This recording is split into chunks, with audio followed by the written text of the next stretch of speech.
नमस्कार, आप देख रहे हैं न्यूज प्लस 21। मैं हूं आपके साथ ललिता चक्रधारी। सनातन धर्म में इस तिथि का विशेष महत्व है क्योंकि यह साल में आने वाले 4 अबूझ मुहूर्तों में से एक है।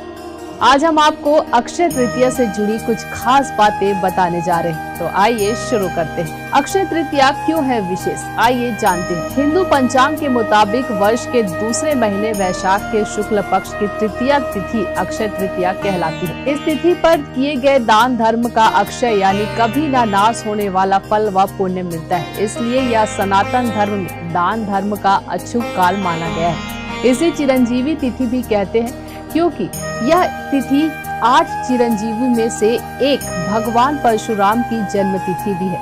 हिंदू धर्म मान्यताओं में किसी भी शुभ काम के लिए साल के स्वयं सिद्ध मुहूर्तों में आखा तीज भी एक है। अब किन पौराणिक मान्यताओं के कारण शुभ है अक्षय तृतीया, उसे समझते हैं। शास्त्रों के मुताबिक वैशाख माह विष्णु भक्ति का शुभ काल है। पौराणिक मान्यताओं के मुताबिक इस माह की अक्षय तृतीया को ही भगवान विष्णु के नर नारायण हयग्रीव और परशुराम अवतार हुए थे। इसलिए इस दिन परशुराम जयंती, नर नारायण जयंती भी मनाई जाती है। त्रेता युग की शुरुआत भी इसी शुभ तिथि से मनाई जाती है। इस दिन माता लक्ष्मी की पूजा भी की जाती है। त्रेता युग की शुरुआत भी इसी शुभ तिथि से मानी जाती है। इस दिन माता लक्ष्मी की पूजा भी की जाती है। माता लक्ष्मी की पुण्यदायी व महामंगलकारी मानी जाती है। अक्षय तृतीया पर किन चीजों के दान का है खास महत्व, उसे समझते हैं। इस शुभ तिथि पर किए गए दान व उसके फल का नाश नहीं होता है। इस दिन खास तौर पर जौ, गेहूं, चने, सत्तू, दही, चावल, गन्ने का रस,